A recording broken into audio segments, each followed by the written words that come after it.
ఈరోజు ఉదయం గన్నవరం మాజీ శాసనసభ్యుడు హైదరాబాద్లో అరెస్ట్ చేసి విజయవాడ తీసుకొస్తున్నారన్న విషయం మీడియా సోదరులకు తెలిసిన విషయమే. గన్నవరం గత వైభవాన్ని పరిశీలిస్తే పుచ్చలపల్లి సుందరరామరెడ్డి గారు నెల్లూరు నుంచి వచ్చి ఇక్కడ కమ్యూనిస్ట్ పార్టీ నుంచి ప్రాతినిధ్యం వచ్చిన మొట్టమొదటి శాసనసభ్యుడు.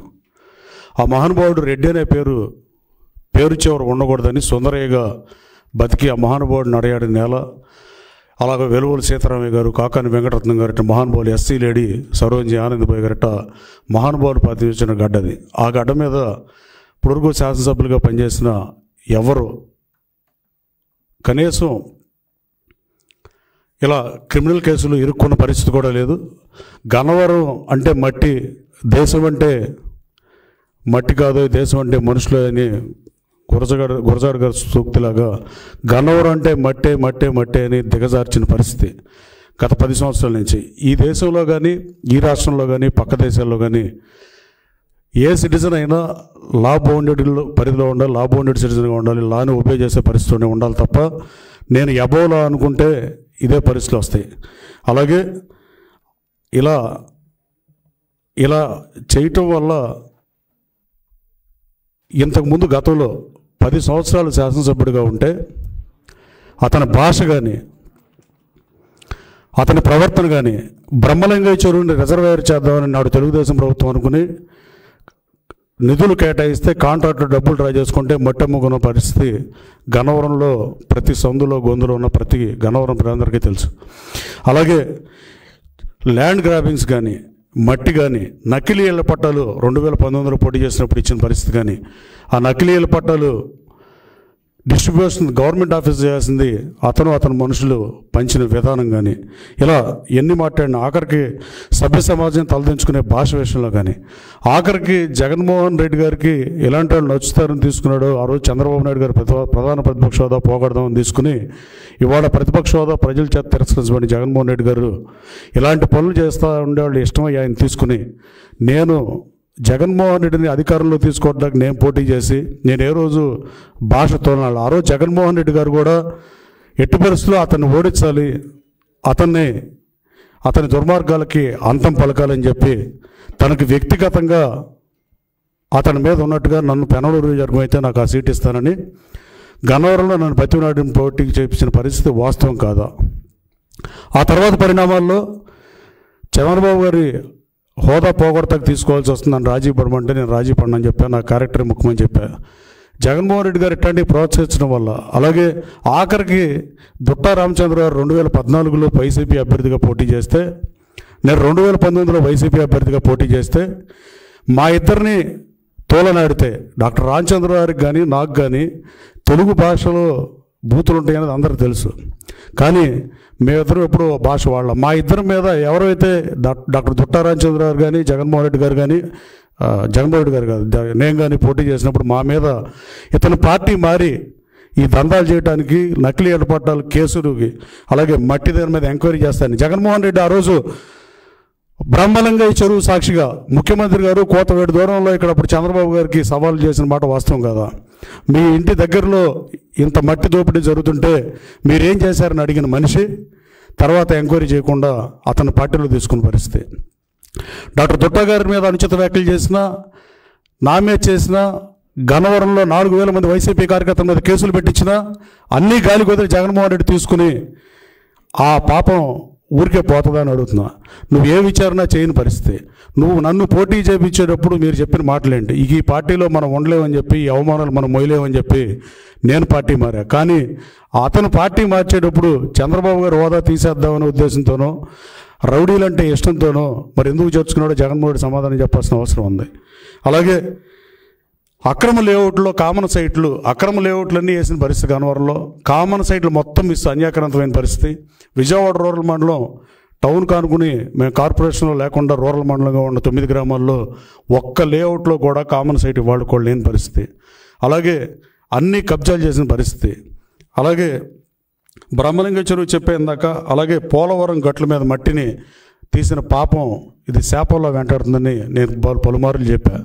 పోలవరం మట్టిని తీయటం వల్లే అంబాపురంకి మొన్న బుడమేరు పొంగినప్పుడు వాటర్ వచ్చిన పరిస్థితి. అలాగే ఎయిర్పోర్ట్ భూముల్లో అవినీతి జరిగిన పరిస్థితి. ఎయిర్పోర్ట్ పక్కన జరిగిన కాలనీల్లో లేఅవుట్లో రోడ్డులు రిజిస్ట్రేషన్ చేసిన పరిస్థితి. తోట వెంకయ్య అనే డాక్యుమెంట్ రైటర్ని అడ్డం పెట్టుకుని అతను వైసీపీ నాయకుడు పెట్టిన పరిస్థితి. పుంకాలుగా ఎంతోమంది ప్రజలు వచ్చి గ్రీవియన్స్ ఇచ్చే పరిస్థితి. ఇంకా ఎన్నో వస్తాయో తెలియని పరిస్థితి. భూ కబ్జాలు, మట్టి, నకిలీల పట్టాలు, ఇట్లాంటి పోటీ అక్రమ లేఅవుట్లు ఇప్పించినట్లో కామన్ సైట్లు, మామూలు లేఅవుట్లో, సక్రమమైన లేఅవుట్లో కామన్ సైట్లు అన్నీ అన్యాక్రాంతం అయిపోయిన పరిస్థితి వాస్తవం కాదని అడుగుతున్నా. 10 ఏళ్లుగా పనిచేసిన ఎంఆర్ఓలుగా పనిచేసిన వాళ్ళ మీద ప్రభుత్వం విచారణ చేయాల్సిందిగా కోరత, ప్రభుత్వాన్ని, ముఖ్యమంత్రి గారిని కోరత. ఆ రోజున 5 సంవత్సరాలు మాధురి అనేవాడు కానీ, గత 5 సంవత్సరాలు అతను నాగభూషణం కాదు, పాత ఎంఆర్ఓ నరసింహారావు కానీ, వీళ్ళిద్దరూ ట్యాంపర్ చేయని రికార్డులు లేవు. 22A భూములు పెట్టిన పరిస్థితి. రెవెన్యూ సదస్సును ప్రభుత్వం నిర్వహిస్తుందంటే దాంట్లో అత్యధిక భాగం గన్నవరంలో ఉన్న పరిస్థితి. అన్ని రికార్డులు మార్చిన పరిస్థితి, గవర్నమెంట్ ఆస్తులు కాజేసిన పరిస్థితి, మట్టి తవ్విన పరిస్థితి, చెరువులు అయితే ఎంత లోతుగారో తెరవని పరిస్థితి. ఇలా అన్ని అక్రమాలు, దందాలు చేసి గన్నవరం ప్రజల్ని కించపరచడం కాదని అడుగుతుంది. ఇవాళ గన్నవరం ప్రజల్ని గతంలో భాష మీద పొట్టు లేకుండా ఏది పడితే అది మాట్లాడి గన్నవరం ప్రజల విలువను దిగజార్చిన పరిస్థితి. ఇవాళ గన్నవరంలో నేను చెప్పే ఎన్నికల ముందు నేను ఎవరి మీద ఒక కేసు కూడా పెట్టనని మీరు మీడియా సోదరులను కూడా అడుగుతున్నా. గత 10 సంవత్సరాలు ఎన్ని కేసులు నమోదైనాయి, నేను శాసనసభ్యుడానికి ఎన్ని నమోదైనా మీరు పరిశీలిస్తే పట్టుమని 100 కూడా. నేను ఒక్కటి కూడా ఈవెన్ వైసీపీ కార్యకర్త మీద కూడా నేను కేసు పెట్టలే ఇప్పటివరకు ఈ 8-9 మాసాల్లో. కానీ ఎటువంటి పావు దాని పిల్లల్ని తిన్నట్టుగా తెలుగుదేశం పార్టీలో అతని కోసం పనిచేసిన వాళ్ళ మీద అక్రమ కేసులు పెట్టిన పరిస్థితి వాస్తవం కాదా? గోడవ నరసయ్య గారి ఇంటి మీద దాడి చేసిన వాస్తవం కాదా? కాసనేరు రంగబాబు కాళ్ళేరు కొట్టిన మాట వాస్తవం కాదా? ఇలా చెప్పుకుంటే ఒక గంట సేపు పడతాయి. భూ కబ్జాలు కానీ, దందాలు కానీ, రౌడీయిజం కానీ, ఇలాంటి పరిస్థితులు గన్నవరంలో నెలకొనడం చాలా బాధాకరం. అలాగే వీటికి తోడు గన్నవరం సెంటర్లో కూడా, గన్నవరం అంటే మీ మీడియాలు కూడా గన్నవరం ఒక చిన్న బోర్డు చూపెత్తారు. అట్లాంటి స్థితిలో గన్నవరం నెట్టాడు. మంచి సిగ్నల్ సిస్టమ్ లేదు గన్నవరంలో. అలాగే మహాత్మా గాంధీ స్టాచ్యూ బాగోపోయిన పరిస్థితి, రామారావు స్టాచ్యూ కూడా బాగోని పరిస్థితి. ఈ 2 విగ్రహాలు బ్రాంజ్ విగ్రహాలు ఆర్డర్ చేశా. రాబోయే కాలంలో గన్నవరం సెంటర్ అంటే దాన్ని చూపించాల్సిందిగా మిమ్మల్ని కోరుతున్నా. గన్నవరానికి గత వైపును తీసుకురావాల్సిన అవసరం ఎంతైనా ఉంది. గత 10 సంవత్సరాలుగా గన్నవరం ప్రజలు ఈ రౌడీయిజానికి, గన్నవరం ప్రజలు ఆస్తులు, ప్రజల ధనమాన ప్రాణాలు రక్షించాల్సిన ప్రజాప్రభుత్వాల్లో చీడపురుగులాగా పనిచేస్తే, నాయకుడు మంచాడైతే సమాజానికి మంచి జరుగుతుంది. తన అభ్యున్నతి కోసం పనిచేసి అక్రమంగా మట్టి తవ్వి భూదందాలు చేసి ఇన్ని చేసి ఇంకా ఎన్ని బయటకు వస్తాయో తెలియని పరిస్థితి. 10 ఏళ్ళు పనిచేసిన ఎంఆర్ఓల మీద విచారణ చేస్తే 100 కోట్ల రూపాయల ఆస్తులు మాధురి గారి దగ్గర కానీ, నరసింహారావు గారి దగ్గర కానీ ఉంటాయి అంటంలో ఏమాత్రం సందేహం లేదు. అన్ని రికార్డులు ట్యాంపర్ చేశారు. అన్ని ప్రభుత్వ భూముల్ని సొంత భూములుగా మార్చి అమ్మిన పరిస్థితి. ఎన్ని రెవెన్యూ సదస్సుల్ని మా ప్రభుత్వం నిర్వహిస్తుంటే రెవెన్యూ సదస్సులో పెట్టినవి కాకుండా 3 కోట్ల రూపాయలకి రిజిస్ట్రేషన్ చేసిన పరిస్థితి. 3 కోట్ల రూపాయలు క్యాష్ పెడితే ఏ రిజిస్టర్ ఆఫీస్ అన్నా రిజిస్టర్ చేసే పరిస్థితి ఉందా? న్యూజివీడ్లో రిజిస్ట్రేషన్ చేపించడం. అసలు ఇవన్నీ చేయాలంటే గన్నవరంలో నేను పోలీస్ స్టేషన్లో అక్కర్లేదని చెప్పే గతంలో నారా లోకేష్ బాబు పాదయాత్రలో నేను తెలుగుదేశం పార్టీలో ఇక ఈ అవమానాలు చాలు, ఈ పార్టీలో మనం పనిచేయలేము, నేను తెలుగుదేశం పార్టీలో చేరిన తర్వాత లోకేష్ గారితో పాటు పాదయాత్ర చేస్తుంటే 2వ రోజే మా అందరి మీద, నారాయణ గారి మీద, రవీంద్ర గారి మీద, రావు వెంకటేశ్వర మీద, ఉమా గారి మీద, ఇట్లా తెలుగుదేశం పార్టీ నాయకులు అందరి మీద కేసు పెట్టిన పరిస్థితి. నేను లోకేష్ బాబు పక్కన రోడ్డు మీద నడుస్తుంటే ఆ రోజున నేను 307 అటెంప్టివ్ మర్డర్ నేను చేశానని చెప్పి నా మీద కేసు పెట్టిన పరిస్థితి. అలాగే గతంలో SC ST కేసులు పెట్టిన పరిస్థితి. కేసులు పెట్టడం, వేధించడం నిత్యకృత్యంగా ఉన్నప్పుడు ఆ పాపం ఉసురు డెఫినెట్గా తగులుతుందని నేను మనస్ఫూర్తిగా నమ్ముతున్నా. అలాగే ఎవరి మీదైనా క్రిమినల్ కేసు పెట్టి గన్నవరం ప్రతినిధిని గన్నవరం ప్రజల ఆత్మగౌరవాన్ని మంటగలిపి, అలాగే ఇందా చెప్పినట్టుగా ఎవరైతే తన కోసం పనిచేశారో, ఆఖరికి నేనైతే 2019లో రిగ్గింగ్ చేసిన నా ఓటమికి పనిచేసి రిగ్గింగ్ చేసిన వాళ్ళు కూడా నేను వాళ్ళతో కలిసి పనిచేసే పరిస్థితి. ప్రజాస్వామ్యంలో రాజకీయాల్లోకి వచ్చేది ప్రజల జీవితాన్ని మారుస్తాకున్న ఏకైక ఆయుధం రాజకీయం. అది ఏ దేశమైనా. కాతే దురదృష్టం ఏంటంటే ఇలాంటి వ్యక్తులు రాజకీయాల్లో ఉండడం వల్ల వాళ్ళ వ్యక్తిగత ఆస్తులను పెంచుకోవడం కోసం పవర్ను ఉపయోగించి ప్రజల్ని భయభ్రాంతులకు గురి చేయటం, నోటికి ఎంత వస్తే అంత మాట్లాడటం, చంద్రబాబు నాయుడు గారు నా మీద పోటీ చేయండి ఇలాంటి మాటలు మాట్లాడటం. ఆ గుడివాడు అతనికి సాంతం బుద్ధి కూడా లేదు అతనికి. అతనైతే చంద్రబాబు నాయుడు గారు కుప్పంలో గెలిస్తే నేను అరిబూట్లు పాలిష్ చేస్తా. ఇప్పుడు చంద్రబాబు గారు ముఖ్యమంత్రి అయ్యారు, కుప్పంలో గెలిచారు, నువ్వు ఎక్కడున్నావో తెలియని పరిస్థితి. నోటికి ఎంత వస్తే అంత మాట్లాడినప్పుడు కనీసం జగన్మోహన్ రెడ్డి గారు వైసీపీ అధ్యక్షుడిగా దాన్ని ఖండిస్తే తన విలువన్నా పెరిగేది. గాలికి వదిలి ఆయన తిడితేనే బాగుంటుందని చెప్పిగా వదిలి ఇవాళ ప్రతిపక్ష హోదా రాకుండా 11 స్థానాలకు పరిమితం అయిపోయాడు. రేపు వచ్చే ఎన్నికల్లో కూడా జగన్మోహన్ రెడ్డిని సూటిగా అడగదలుచుకున్నా. మీరు మేనిఫెస్టోలో 10% సీట్లు వస్తేనే ప్రతిపక్ష హోదా వద్దని రూల్ బుక్ చెప్తుంది. 18 మంది శాసనసభ్యులు మీరు గెలిపిపోతే నేను అసెంబ్లీకి వెళ్ళని వచ్చే ఎన్నికల్లో మేనిఫెస్టోలో పెట్టి పోటీ చేసే దమ్ము ఉందా అని, అలాగే మైక్ ఇవ్వట్లేదని ఇట్లాంటి మాటలు మాడే పరిస్థితి. మీ వాళ్ళు మళ్ళీ వాళ్ళ పొద్దున్న నుంచి మాజీ శాసనసభ్యుని అరెస్ట్ చేస్తే గన్నవరం ప్రజలు గన్నవరంలో గతంలో జరిగినవన్నీ భూ కబ్జాలు కానీ రోజు గ్రీవియన్స్ వచ్చే పరిస్థితి. ఇవాళ పొద్దున్న నుంచి వైసీపీ నాయకులు చాలామంది మాట్లాడుతున్నారు. మీరు అతను మాట్లాడే భాషను సమర్థిస్తున్నారా? జగన్మోహన్ రెడ్డి గారు మీరు కూడా సమాధానం చెప్పాల్సిన అవసరం ఉంది. నువ్వు చేష్టలుడికి చూస్తానంటే ఇదేమో మహిసభ కాదు. మీరు అసెంబ్లీకి రానంటాం, అసెంబ్లీకి వచ్చినా మీకేం ఇబ్బంది లేదు. నేను కూటమి నుంచి గెలిచిన 144 మంది పార్లమెంటరీ భాష మాట్లాడతారు తప్ప మిమ్మల్ని అఘోరంగా మాట్లాడే పరిస్థితి ఉండదు. మీరు శాసనసభకు రావాలి. అట్టగా మీరు మైక్ ఇవ్వలేదంటాం, చంద్రబాబు గారితో పాటు ఈక్వల్గా మైక్ కావాలంటాం. సభానాయకుడు 5 సంవత్సరాలు ఇదే శాసనసభలో నువ్వు నడిపి ఇవాళ శాసనసభ గౌరవాన్ని తగ్గించడం, ప్రజాస్వామ్య విలువలకు తిలోదకాలు ఇవ్వటం, ప్రజాస్వామ్యం దాడి చేయటం, పార్లమెంట్కి 4 గెలిస్తే వాళ్ళకి హోదా లేకపోయినా వాళ్ళనేమో అటెండ్ అవ్వమంటాం, అసెంబ్లీకి 11 మంది గెలిపించిన ప్రజలను అవమానించడం ఇది ధర్మం కాదు. ఇప్పటికైనా జగన్మోహన్ రెడ్డి వైఖరిని మార్చుకోవాలని కోరుతూ, ఇలాంటి వ్యక్తులకి నువ్వు సీట్ ఇచ్చి నన్ను ఏ రోజు నేను జగన్మోహన్ రెడ్డి గారు నేను పొన్నెత్తి మాటల్లో ఇలాంటి వ్యక్తులకి సీట్ ఇచ్చి నువ్వు భారీ మూల్యం చెల్లించావని నేను భావిస్తున్నా. ఇంకా తగదునమ్మా అంటే మళ్ళీ పొద్దున్న నుంచి మొదలుపెట్టిన పరిస్థితి. మళ్ళీ మీరు ఈ రాష్ట్ర ప్రజలకు ఏం సందేశం ఇద్దాం అనుకుంటున్నారు? నేను మీడియాలో మారుతానని చెప్తారు. 164 సీట్లు ఓడిపోయిన అభ్యర్థులు రాజకీయాల్లో గెలుపోవడం సహజం. 2 పోటీ చేస్తే ఒకళ్ళే గెలుస్తాం. 164 మంది మీడియాలోనే మారుతున్నారు. మిగతా గెలిచిన 11 మంది శాసనసభ్యులు, నువ్వు గెలిపించిన శాసనసభ్యుల్లో కొత్తగా ఎన్నికైన శాసనసభ్యులు ఓటు తీసుకున్నావు అసెంబ్లీలో, మళ్ళీ ఈ అసెంబ్లీని చూస్తావా లేవా అనే బాధతో ఉన్నారు. నువ్వు ముందు నీ శాసనసభ్యులను చూసుకో. నీ మాజీ శాసనసభ్యులు ఆ రోజు నువ్వు అధికారంలో ఉన్నప్పుడు మురిగారు తప్ప నువ్వు అధికారం కోల్పోయినాక ఎవరో మాట్లాడని పరిస్థితి. ఇది ప్రజాస్వామ్యానికి మనుడికి మంచిది కాదు. ఇది డెఫినెట్గా గౌరవ సభ చేస్తానన్న చంద్రబాబు నాయుడు గారు దాన్ని గౌరవ సభగా నడుపుతున్నారు. నువ్వు శాసనసభకు మీరు వచ్చినా మిమ్మల్ని అన్పార్లమెంటరీ వర్డ్స్తో మా కూటమి ఎమ్మెల్యేలు ఎవరు మాట్లాడే పరిస్థితి ఉండదు. తక్షణం ఈ వైఖరి మీద మీరు ఆ రోజు బ్రహ్మలింగయ్య చెరువు గట్టు మీద జగన్మోహన్ రెడ్డి గారు ఆ రోజు ప్రతిపక్ష నాయకుడిగా ఉండి ఇక్కడ అక్రమంగా మట్టి తరలిచ్చారు అనే దాని మీద నీ ప్రభుత్వంలో ఎంక్వైరీ ఎందుకు చేపించలేదో జగన్మోహన్ రెడ్డి గారు సమాధానం చెప్పాల్సిన అవసరం ఉంది. నన్ను రాజీ పడమంటే నేను రాజీ పడనని చెప్పా, రాజీ లేని పోరాటం చేస్తానని చెప్పా. ఎట్టి పరిస్థితుల్లో తెలుగుదేశం పార్టీ శ్రేణులకు అండగా ఉంటాను నేను తెలుగుదేశం పార్టీలో చేరినప్పుడు చెప్పా. వైసీపీ కార్యకర్తల మీద కూడా తప్పుడు కేసులు పెట్టనని చెప్పా. అదే మాట మీద తప్పుడు కేసులు పెట్టట్లా, నేను ఒక్క కేసు కూడా పెట్టలా. కానీ ఒక దళిత కుటుంబానికి చెందిన వాళ్ళని కిడ్నాప్ చేసి వాళ్ళ తల్లిదండ్రులతో కేసు పెడితే దానికి కూడా బొత్స సత్యనారాయణ గారు లాంటి సీనియర్ రాజకీయ నాయకులు రెస్పాండ్ అవుతున్నారంటే మీరే ఆలోచించాలి. ఆ రోజున నీచమైన భాష మాట్లాడినప్పుడు కానీ తిట్టినప్పుడు కానీ మీకోసం మీ పార్టీ కోసం పోటీ చేసిన అభ్యర్థులను తోలనాడినప్పుడు కానీ ఎప్పుడన్నా ఒక్క వైసీపీ నాయకుడన్నా నోరు మెదిపారని అడుగుతున్నా. అంటే జగన్మోహన్ రెడ్డి గారు నోరు పెడతాడు, మీరు మొదలు పెడతారు. ఇలాంటి వైఖరి రాజకీయాలకు మంచిది కాదు. అలాగే ఇంకా ఈ అక్రమ లేఅవుట్లు ఎలా ఉన్నా సక్రమ లేఅవుట్లోని కామన్ సైట్లు కూడా రామవరపాడు కానీ ఎన్కేపాడు కానీ ప్రసాదంపాడు కానీ నున్న కానీ అంబాపురం నైనవరం ప్రసాదంపాడు ఈ ఎన్ని గ్రామాల్లో విజయవాడ అనుకుని ఉన్న నగరాల్లో ప్రభుత్వ భూములు అన్ని అన్యాక్రాంతం పడి వాటి మీద విచారణకి ఆదేశించాల్సిందిగా గౌరవ ముఖ్యమంత్రి గారిని కలిసి కోరతా.